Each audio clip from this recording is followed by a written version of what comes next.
Hello everyone, स्वागत है आपका एजुकेशनल मॉन्क यूट्यूब चैनल में। आज का हमारा टॉपिक है उत्तराखंड का स्टैटिक पार्ट, जिसमें हम देखने वाले हैं विभिन्न आयोगों के बारे में देखने वाले हैं। इस लेक्चर में हम देखेंगे उत्तराखंड की प्रमुख संवैधानिक और वैधानिक संस्थाओं के बारे में देखेंगे, जिनसे एग्जाम में क्वेश्चन बनते हैं। इनसे मैच द फॉलोइंग टाइप के क्वेश्चन और अलग अलग तरीके से, जैसे आयोग की स्थापना कब हुई, इस तरीके से क्वेश्चन बनते हैं। तो ये लेक्चर आपके लिए यूके ट्रिपल एस सी हो चाहे यूके पी एस सी हो, दोनों के लिए बहुत ज़्यादा इंपॉर्टेंट होने वाला है। तो लेक्चर की शुरुआत करते हैं। तो देखते हैं उत्तराखंड की प्रमुख संवैधानिक और वैधानिक संस्थाओं में सबसे पहली जो हमारी संस्था है वो कौन सी है? उत्तराखंड लोक सेवा आयोग, जिसको इंग्लिश में क्या बोला जाता है? उत्तराखंड पब्लिक सर्विस कमीशन या यूकेपीएससी बोला जाता है। अब ये क्या है? ये एक संवैधानिक संस्था है। क्यों? अच्छा, संवैधानिक संस्था क्या होती है? जिसका वर्णन कहाँ मिलता है? हमारे संविधान में मिलता है। उन संस्थाओं को क्या बोलते हैं? संवैधानिक संस्थाएं। और दूसरी होती है वैधानिक। वैधानिक यानी कि विधि द्वारा बनाई गई, विधि यानी कि एक्ट के द्वारा या अधिनियम के द्वारा जो संस्थाएं बनाई जाती हैं उन्हें बोला जाता है वैधानिक या स्टैट्यूटरी बॉडी। ठीक है, स्टैट्यूटरी बॉडी या वैधानिक संस्था बोला जाता है। तो ये क्या है? ये आपकी संविधान में वर्णन है इसका, यूकेपीएससी का यानी कि पब्लिक सर्विस कमीशन का क्या है? संविधान में वर्णन होता है। कहाँ वर्णन है? भाग 14 में वर्णन है पब्लिक सर्विस कमीशन के बारे में। अनुच्छेद 315 से लेके 323 तक इसके बारे में वर्णन है। इसी के अंदर आपका यूपीएससी और स्टेट पब्लिक सर्विस कमीशन और जॉइंट पब्लिक सर्विस कमीशन के बारे में बात की जाती है। तो यूकेपीएससी का जो गठन किया जाता है वो अनुच्छेद 315 के तहत किया जाता है।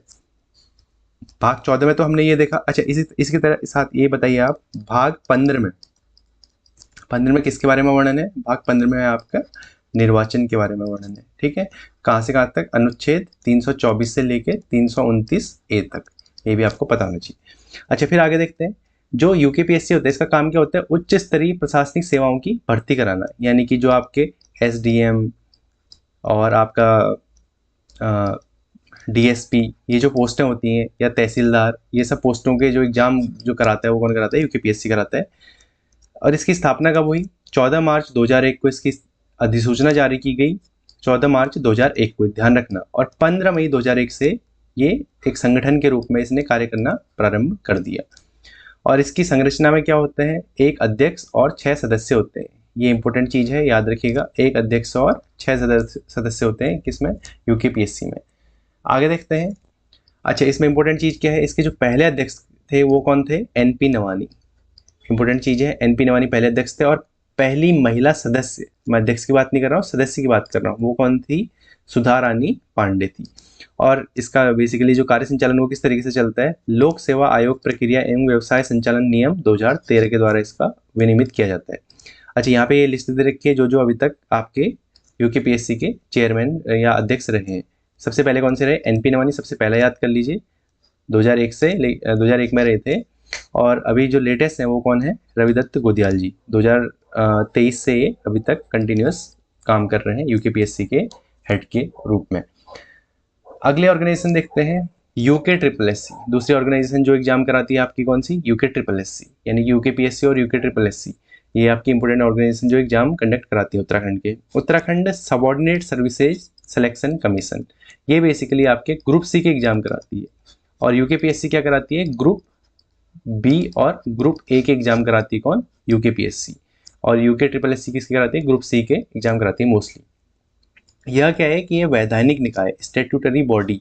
इसका मतलब जैसे कि मैंने बताया था अभी, क्या होता है? किसी एक्ट के तहत ये बनी है या अधिनियम के तहत बनी है। इसकी स्थापना कब की हुई थी? 17 सितंबर 2014 को। इंपोर्टेंट डेट है, याद रखिएगा। इसका मुख्यालय कहाँ है? आपका देहरादून में है। इसके जो अध्यक्ष थे वो कौन थे? Doctor RBS Rawat. अच्छा, यूकेपीएससी का जो मुख्यालय है वो कहाँ है आपका? वो आपका हरिद्वार में पड़ता है। यूकेपीएससी का कहाँ है आपका? हरिद्वार में। ये भी ध्यान रखिएगा, ये तो पता ही रहता है वैसे बच्चों को। इसके प्रथम अध्यक्ष थे यूके ट्रिपल एस सी के RBS रावत। और इसका उद्देश्य क्या होता है? विभिन्न विभागों में समूह गौ की भर्ती कराना। अगली ऑर्गेनाइजेशन देखते हैं, उत्तराखंड राज्य वित्त आयोग, उत्तराखंड स्टेट फाइनेंस कमीशन। अच्छा, फाइनेंस कमीशन यानी कि वित्त आयोग जैसे आता है तो आपके दिमाग में तुरंत से आना चाहिए क्या? अनुच्छेद 280, जिसके अंतर्गत वित्त आयोग की बात की जाती है। कहाँ? केंद्र में। और अगर राज्य वित्त आयोग की बात करेंगे तो ये कहाँ आता है आपका? अनुच्छेद 243 आई के तहत आता है। 243 आई के तहत ये किसके अंतर्गत आता है आपका, ये पंचायती राज जो यानी कि पंचायती प्रणाली जो है, पंचायती प्रणाली में भी जब हम किसकी बात करते हैं, आपके पंचायती प्रणाली के अंतर्गत एक तो क्या आती है पंचायती राज प्रणाली में, एक तो आपका नगर पालिका आती है, दूसरी क्या आती है ग्राम पंचायत आती है, यानी कि ग्राम सभा। तो ये आपका किस में आता है, पंचायती प्रणाली के अंतर्गत 243 आई के तहत आता है। ये क्या है, इसका संवैधानिक आधार है, और ये क्या है, संवैधानिक संस्था है। 243 आई ये यानी कि कौन से भाग में आता है, भाग 9 के तहत आता है। भाग 9 के तहत क्या है, पंचायतों के बारे में वर्णन है, कहाँ से कहाँ, 243 से लेके 243 ओ तक पंचायतों के बारे में वर्णन है। उसी के अंतर्गत क्या आता है आपका, राज्य वित्त आयोग के गठन का भी प्रावधान किया गया 243 आई के तहत। राज्यपाल क्या करता है, प्रत्येक 5 वर्ष में एक राज्य वित्त आयोग का गठन करता है, और इसका पहली बार जो गठन किया गया था 2001 में किया गया था। प्रथम राज्य वित्त आयोग का गठन 2001 में किया गया था। इसके पहले अध्यक्ष कौन थे, श्री आर के धरजी इसके पहले अध्यक्ष थे। अब आगे देखते हैं इनके जो अध्यक्ष हैं उनको देख लेते हैं। अभी तक कितने वित्त आयोग बने हैं, 6 वित्त आयोग। इसमें आप अगर कोशिश करें कि सारे के सारे आपको कम से कम नाम तो याद हो जाए, ठीक है। 2001 से 6 तक यानी 5-5 साल गैप आप इस तरीके से देख सकते हैं। प्रथम वित्त आयोग के कौन थे, आर के धर थे। द्वितीय वित्त आयोग के कौन थे, 2006 से 11 तक जीसी श्रीवास्तव। तृतीय वित्त आयोग के 2011 से 16 तक इंदु कुमार पांडे। चतुर्थ के 2016 से 21 तक टीएस पपूला। फिर क्या, अच्छा इसमें एक चीज़ ये ध्यान दीजिएगा कि टीएस पपूला जी की मृत्यु हो गई थी, उसके जो इनका जो शेष कार्यकाल बचा था उस समय का, उसको किसने पूरा करा था, बीके जोशी की अध्यक्षता में पूरा किया गया था। ये भी इंपॉर्टेंट फैक्ट है, आपको याद रखिएगा। पंचम वित्त आयोग के अध्यक्ष कौन थे, इंदु कुमार पांडे, फिर से 2021 से 2026 तक। और छठे वित्त आयोग के अध्यक्ष थे 2026 से 31 तक हैं, मतलब अभी ये एन रविशंकर, अभी 2031 तक ये रहेंगे एन रविशंकर। और छठे वित्त आयोग का ही इसमें जो भी ये सजेशन जो देगा वही है राज्य सरकार मानेगी अभी 2031 तक। अगला देखते हैं, अगला है इंपॉर्टेंट, राज्य निर्वाचन आयोग यानी कि state election commission. Election commission जैसे आता है तुरंत से आपको संविधान का कौन सा भाग, भाग 15, भाग 15 में अनुच्छेद 324 से लेके 329 ए तक किसके बारे में है, निर्वाचन आयोग के बारे में वर्णन है। लेकिन अगर राज्य निर्वाचन आयोग की बात करेंगे तो इसका वर्णन कहाँ है आपका, अगर पंचायतों के लिए कहें तो 243 के में, और नगर पालिकाओं के लिए 243 जेड ए में राज्य निर्वाचन आयोग का इस तरीके से वर्णन है। अच्छा, पंचायत कौन से भाग में आती है, भाग 9 में आपकी पंचायतें हैं। नगर पालिका कौन से में है, भाग 9 ए में है। और भाग 9 बी में क्या है, आप कमेंट सेक्शन में पॉज करके आंसर करने की कोशिश कीजिए। 9 बी में क्या है, cooperative society, cooperative society, society के बारे में वर्णन है उसमें भाग 9 बी में, ये भी ध्यान रखिएगा। तो 243 के में आता है आपका पंचायतों के अंतर्गत राज्य निर्वाचन आयोग, और 243 जेड के अंतर्गत क्या आता है, राज्य निर्वाचन आयोग नगर पालिकाओं के अंतर्गत। और राज्य निर्वाचन आयोग ही आपका क्या करता है, पंचायत चुनाव और नगर निकाय चुनाव कराता है।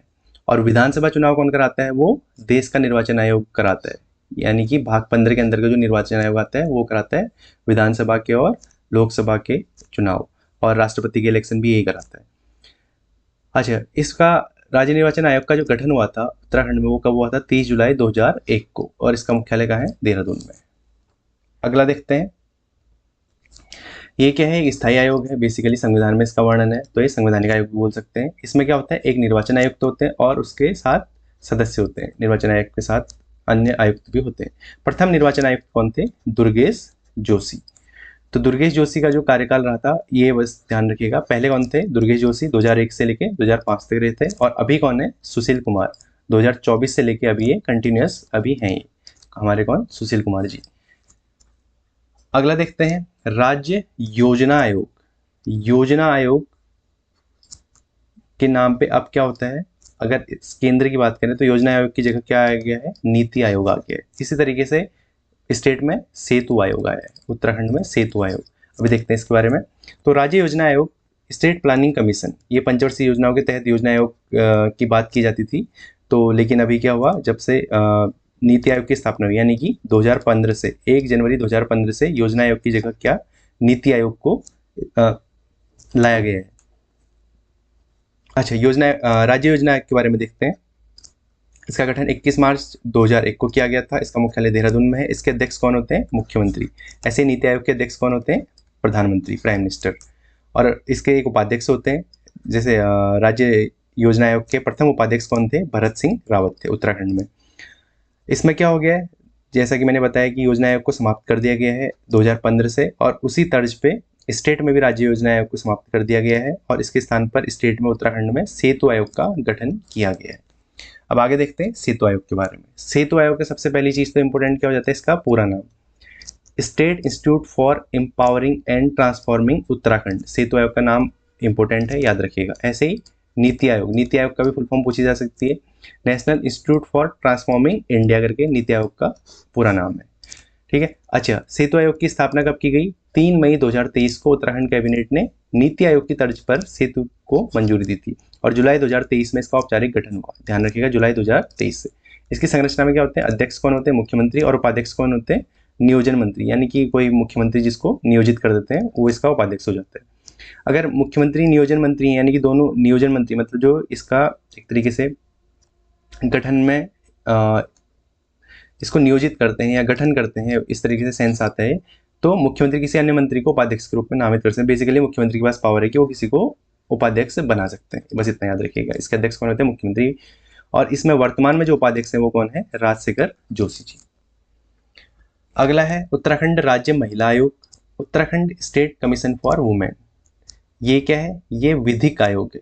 उत्तराखंड राज्य महिला आयोग विधेयक आया था 2005 में, उसी के तहत 9 नवंबर 2005 को इसको स्वीकृति मिली थी। इसका उद्देश्य क्या है? महिलाओं के अधिकार संरक्षण, सशक्तिकरण और महिला कल्याण में इसका फोकस रहता है। इसकी प्रथम अध्यक्ष कौन थी? डॉक्टर श्रीमती संतोष चौहान। इंपोर्टेंट नाम है, याद रखिएगा। और वर्तमान में जो अध्यक्ष हैं 2022 से वही हैं अभी कुसुम कंडवाल जी इसकी अध्यक्ष हैं। अगला देखते हैं उत्तराखंड मानवाधिकार आयोग। मानवाधिकार आयोग जो है, उत्तराखंड मानवाधिकार आयोग की बात कर रहे हैं। अगर नेशनल ह्यूमन राइट कमीशन की बात करें, यानी कि राष्ट्रीय मानवाधिकार आयोग की बात करें, तो इसकी स्थापना हुई थी 1993 में। 12 अक्टूबर 1993 में इसकी स्थापना हुई थी नेशनल ह्यूमन राइट कमीशन की। अच्छा, इसकी स्थापना के लिए एक इंपॉर्टेंट चीज़ ये भी याद रखिएगा कि इसको अध्यादेश के जरिए लाया गया था। अध्यादेश जारी करने की शक्ति किसके पास होती है? राष्ट्रपति और राज्यपाल के पास होती है। राष्ट्रपति के पास कौन से अनुच्छेद के तहत? अनुच्छेद 123 के तहत। और राज्यपाल के पास कौन से अनुच्छेद के तहत होती है? 213 के तहत। तो अध्यादेश क्या होता है? जब, या एक तरीके से बोल सकते हैं संसद या विधानमंडल आपका एक तरीके से वो काम नहीं कर रही होती है, तो उस समय अध्यादेश द्वारा राष्ट्रपति किसी कानून को ला सकते हैं। तो उसी अध्यादेश के द्वारा एक कानून लाया गया था, मानवाधिकार संरक्षण अधिनियम 1993। ये कब आया था? 12 अक्टूबर 1993 को राष्ट्रपति ने संस्तुति दी थी, अध्यादेश के जरिए इसको लाया गया था। तो उत्तराखंड मानवाधिकार आयोग की बात करें तो उत्तराखंड मानवाधिकार आयोग कब आया था? 13 मई 2013 को। डेट याद रखिएगा, इंपॉर्टेंट है, एग्जाम में कभी कभी क्वेश्चन बन जाते हैं। प्रथम चेयरमैन कौन थे? जस्टिस वीरेंद्र जैन। और अभी कौन है 2026 में? अभी कौन है बात करें तो अभी हैं आपके इनका नाम क्या है? न्यायमूर्ति विजय कुमार बिष्ट। इसमें बेसिकली जो आपके अध्यक्ष होते हैं वो क्या होते हैं? रिटायर्ड जज होते हैं, रिटायर्ड जज ऑफ सुप्रीम कोर्ट होते हैं इसमें अध्यक्ष जो होते हैं, और स्टेट में बोले तो हाई कोर्ट के रिटायर्ड जज। तो इसका कार्य क्या होता है? राज्य में मानवाधिकार उल्लंघन के मामलों से संबंधित जो भी रिपोर्ट होती हैं या जो भी मामले होते हैं उनको ये देखता है, और इसमें ये क्या करता है? प्रतिवर्ष अपनी वार्षिक रिपोर्ट राज्य सरकार को प्रस्तुत करता है। ठीक है, ये हो गया उत्तराखंड मानवाधिकार आयोग और राष्ट्रीय मानवाधिकार आयोग। उत्तराखंड अनुसूचित जाति आयोग, उत्तराखंड शेड्यूल कास्ट कमीशन। इसका गठन हुआ 27 मई 2003 को। इसकी संरचना में ध्यान रखिएगा, एक अध्यक्ष, एक उपाध्यक्ष और 5 सदस्य होते हैं। और इसमें सदस्य जो होते हैं सारे के सारे क्या होंगे? अनुसूचित जाति से होंगे, क्योंकि अनुसूचित जाति से संबंधित है तो सारे के सारे अनुसूचित जाति से होंगे। और एक महिला सदस्य होना अनिवार्य होता है, ये भी ध्यान रखिएगा। और इसकी पात्रता के लिए क्या होता है? अनुसूचित जाति का कोई भी पुरुष या महिला अध्यक्ष या उपाध्यक्ष बन सकती है। अगला देखते हैं उत्तराखंड अन्य पिछड़ा वर्ग आयोग, अदर बैकवर्ड क्लासेज कमीशन। ये क्या है? ये भी आपका क्या है? अधिनियम के तहत आया है, विधिक आधारित क्या है इसका? उत्तराखंड राज्य अन्य पिछड़ा वर्ग आयोग अधिनियम 2003 के तहत इसकी स्थापना की गई है। इसमें ध्यान दीजिएगा, एक अध्यक्ष, 3 उपाध्यक्ष और 15 सदस्य होते हैं। एक अध्यक्ष, 3 उपाध्यक्ष और 15 सदस्य। इसकी सदस्यता के लिए भी क्या है कि अन्य पिछड़ा वर्ग से संबंधित सारे के सारे लोग होंगे और एक महिला सदस्य होने अनिवार्य है, और ओबीसी वर्ग के पुरुष या महिला इसके अध्यक्ष हेतु पात्र होते हैं। अगला देखते हैं उत्तराखंड अल्पसंख्यक आयोग यानी कि माइनॉरिटीज कमीशन। इसको संवैधानिक आधार क्या है इसका, ये संविधान के अंतर्गत लाया गया था आपका एक तरीके से क्वेश्चन के कौन से अनुच्छेद के तहत लाया गया था, संविधान के अनुच्छेद 200 के तहत। अनुच्छेद 200 में क्या होती है, राज्यपाल की वीटो शक्ति होती है, और ऐसे अगर राष्ट्रपति की वीटो शक्ति की बात करें तो वो किसमें होती है, अनुच्छेद 111 में होती है, ये भी ध्यान रखिएगा। तो अनुच्छेद 200 के तहत राज्यपाल ने इसे स्वीकृति दी थी, अल्पसंख्यक आयोग को अनुमति दी थी, कब दी थी, 16 जून 2002 को, ध्यान दीजिएगा। विधानसभा में प्रस्तुत किया गया तो फिर राज्यपाल के पास जाता है संस्तुति के लिए, तो विधेयक को अनुमति दी राज्यपाल ने अपनी वीटो पावर का उपयोग करके, इसीलिए अनुच्छेद 200 के तहत इसे लाया गया था। इस ऐप का गठन 27 मई 2003 को हुआ। इसका मुख्यालय कहाँ है, देहरादून में। इसके प्रथम अध्यक्ष कौन थे, इंपोर्टेंट नाम है, याद रखिएगा, सरदार मोहर सिंह। इसने अपना काम करना कब शुरू करा, 29 सितंबर 2003 से इसने अपना काम करना शुरू करा। ठीक है, अगला देखते हैं उत्तराखंड राज्य सूचना आयोग, उत्तराखंड स्टेट इंफॉर्मेशन कमीशन। इसका गठन हुआ 3 अक्टूबर 2005 को, कहाँ, देहरादून में। इसकी संरचना में क्या होते हैं, एक राज्य मुख्य सूचना आयुक्त होते हैं और अन्य राज्य सूचना आयुक्त होते हैं। अभी कौन है राज्य मुख्य सूचना आयुक्त, पहली महिला राधा रतूड़ी, अभी प्रथम क्या है, महिला जो राधा रतूड़ी है राज्य सूचना आयोग की अध्यक्ष हैं। अभी ये 2025 लेके 2028 तक रहेंगी। और पहले कौन थे, डॉक्टर RS तोलिया थे इसके पहले, 2005 से लेके 2010 तक रहे थे। राज्य सूचना आयुक्तों की संख्या मैक्सिमम कितनी हो सकती है, 10 हो सकती है, 10 से ज़्यादा नहीं हो सकती, ये भी ध्यान रखिएगा, इंपॉर्टेंट फैक्ट। प्रथम कौन थे, डॉक्टर RS तोलिया, अभी हमने देख लिया। और विशेष तथ्य है, राधा रतूड़ी जो है राज्य की प्रथम महिला सूचना आयुक्त बनी है। अगला देखते हैं उत्तराखंड खाद्य सुरक्षा आयोग, उत्तराखंड फूड सेफ्टी कमीशन। ये भी क्या है आपका, नेशनल फूड सेफ्टी एक्ट, राष्ट्रीय खाद्य सुरक्षा अधिनियम के तहत ये लाया गया था 2013 में, जो आया था। राष्ट्रीय खाद्य सुरक्षा अधिनियम कब आया था, 2013 में, ये भी ध्यान रखिएगा। इसी की धारा 15 के तहत क्या बनाया गया, उत्तराखंड राज्य खाद्य सुरक्षा आयोग बनाया गया। इसका गठन 2013 में किया गया। इसका कार्यालय जो है आपका हेडक्वार्टर बोल सकते हैं देहरादून में। ये 5 सदस्यीय निकाय है, ध्यान रखिएगा। इसकी सदस्यता में इंपॉर्टेंट चीज ध्यान रखिएगा, 2 सीटें महिलाओं के लिए होती हैं और कम से कम 1 सीट SC/ST के लिए होती है। इसके प्रथम अध्यक्ष थे कुणाल शर्मा, और अध्यक्ष और सदस्यों का कार्यकाल क्या रहता है, 5 वर्ष से लेकर 65 वर्ष की आयु जो पहले हो जाए। अगला है उत्तराखंड प्रशासनिक सुधार आयोग, administrative reform commission of Uttarakhand. अच्छा, प्रशासनिक सुधार आयोग जैसे आता है तो तुरंत से आपके दिमाग में आना चाहिए, भारत में जो पहला एडमिनिस्ट्रेटिव रिफॉर्म कमीशन ARC जो आई थी, वो कौन, पहला जो ARC आया था ये 1966 में आया था। किसके अध्यक्षता में आया था, मोरारजी देसाई, जो भारत के प्रधानमंत्री भी बने रहे थे बाद में 1966 में। लेकिन अगले ही साल, ये ध्यान देना, 1967 में इसके अध्यक्ष कौन बन गए थे, के हनुमंतैया। ध्यान रखना, पहले प्रशासनिक सुधार आयोग जो केंद्र में आया था, सेंटर की बात कर रहा हूँ, 1966 में मोरारजी देसाई, 1967 में इसके के हनुमंतैया। ये कौन से, पहले ARC की बात हो रही है। और सेकेंड ARC, सेकेंड प्रशासनिक सुधार आयोग, इसके अध्यक्ष थे आपके वीरप्पा मोइली। ये क्वेश्चन बनता है, इसीलिए मैं एडिशनल फैक्ट भी बताते जा रहा हूँ आपको। सेकेंड ARC आई थी आपकी 2005 में, ये सेंटर की बात होगी। और राज्य में बात करें तो उत्तराखंड में जो प्रशासनिक सुधार आयोग आया था वर्ष 2006 में आया था। इसके अध्यक्ष कौन थे, तत्कालीन मुख्य सचिव जो थे वो इसके अध्यक्ष थे JC पंत, इसके पहले अध्यक्ष थे, मतलब उस समय जो आया था 2006 में, उसमें अध्यक्ष कौन थे, JC पंत। इसका उद्देश्य क्या होता है, ये सरकार को सिफारिशें देते हैं, बेसिकली एडमिनिस्ट्रेशन कैसे चलाना है उसके रिगार्डिंग। तो किस किस में दी थी, संरचनात्मक ढांचा, मानव संसाधन, E-गवर्नेंस, इसी के तहत आपका अपूर्णी सरकार पोर्टल, ये सब चीज़ें इसी के तहत आई हैं। प्रशासन में नैतिकता, संकट प्रबंधन, लोक प्रशासन से जुड़े मुद्दे, ये सब डील करते हैं प्रशासनिक सुधार आयोग में। अगला देखते हैं उत्तराखंड राज्य बाल अधिकार संरक्षण आयोग, Uttarakhand state commission for protection of child rights, बाल अधिकार के लिए। ये भी एक विधिक आयोग है, ये भी किसी अधिनियम के तहत है, बाल अधिकार संरक्षण आयोग अधिनियम 2005 के तहत। इसके अंतर्गत केंद्र स्तर पर, राज्य स्तर पर, दोनों जगह बाल अधिकार संरक्षण आयोग की स्थापना की गई थी। और उत्तराखंड में आयोग की स्थापना कब की गई है, 10 मई 2011 को, डेट याद रखिएगा, इंपोर्टेंट है, 10 मई 2011 को उत्तराखंड राज्य बाल अधिकार संरक्षण आयोग की स्थापना की गई। अगला देखते हैं उत्तराखंड गौ सेवा आयोग। गौ सेवा आयोग बेसिकली गाय से संबंधित है। ये भी एक अधिनियम 2002 के अधिनियम के तहत लाया गया है। इसका अस्तित्व यानी कि 2010 में अस्तित्व में आया था। इसका मुख्यालय देहरादून में है। इसका उद्देश्य क्या है? गाय या गौवंश के वध पर पूर्ण प्रतिबंध। ये तो इसके नाम से ही पता चल रहा है, बस ये ध्यान रखना 2010 में शुरू हुआ था। और कौन से अधिनियम? 2002 के अधिनियम के तहत आया था। अगला है ग्राम्य विकास एवं पलायन निवारण आयोग, rural development and migration prevention commission. यानी कि जो क्या हो रहा है, पलायन हो रहा है, गांव को छोड़कर लोग शहरों की तरफ जा रहे हैं, उसको रोकने के लिए इस आयोग का गठन किया गया है। इंपॉर्टेंट है, ध्यान रखिएगा। 25 अगस्त 2017 को इस आयोग का गठन किया गया था और 2022 में क्या करा, इसका नाम बदलकर ग्राम्य विकास एवं पलायन निवारण आयोग कर दिया था। पहले इसका नाम था ग्रामीण विकास एवं पलायन आयोग, फिर इसका ग्राम्य विकास एवं पलायन निवारण आयोग कर दिया गया। इसका मुख्यालय कहाँ है? पौड़ी गढ़वाल में है। इसके अध्यक्ष कौन होते हैं? राज्य के मुख्यमंत्री होते हैं और उपाध्यक्ष कोई जो भी व्यक्ति होगा उसे मुख्यमंत्री चुन सकते हैं। इसके उपाध्यक्ष कौन है? डॉक्टर जो पहले थे डॉक्टर SS नेगी। इसे अपनी पहली रिपोर्ट मई 2018 में दी थी, जिसके तहत पता चला था कि अल्मोड़ा और पौड़ी गढ़वाल से काफ़ी ज़्यादा पलायन हो रहा है। तो इसके अकॉर्डिंग यानी कि पलायन निवारण आयोग के अकॉर्डिंग सर्वाधिक पलायन पौड़ी जनपद में हुआ था। ध्यान दीजिएगा, इंपॉर्टेंट फैक्ट, पौड़ी जनपद में सर्वाधिक पलायन हुआ है अभी तक।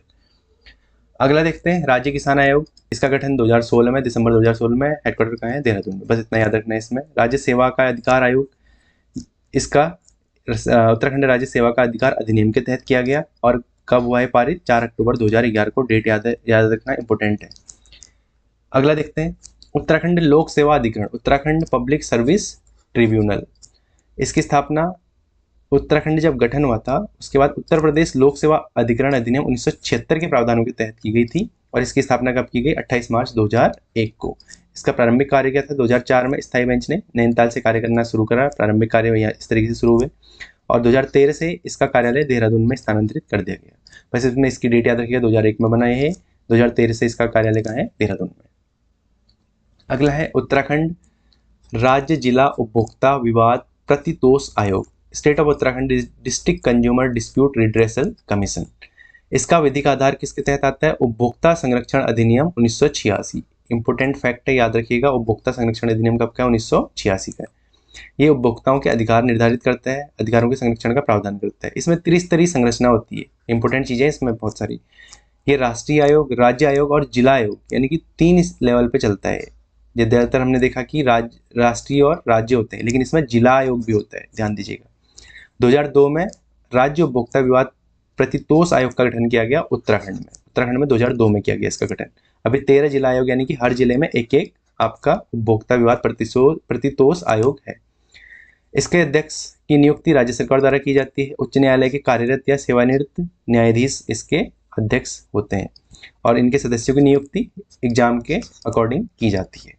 ठीक है, इस तरीके से हमने उत्तराखंड के इंपोर्टेंट आयोगों के बारे में डिस्कस करा। बाकी देखते हैं नेक्स्ट लेक्चर में। Thank you.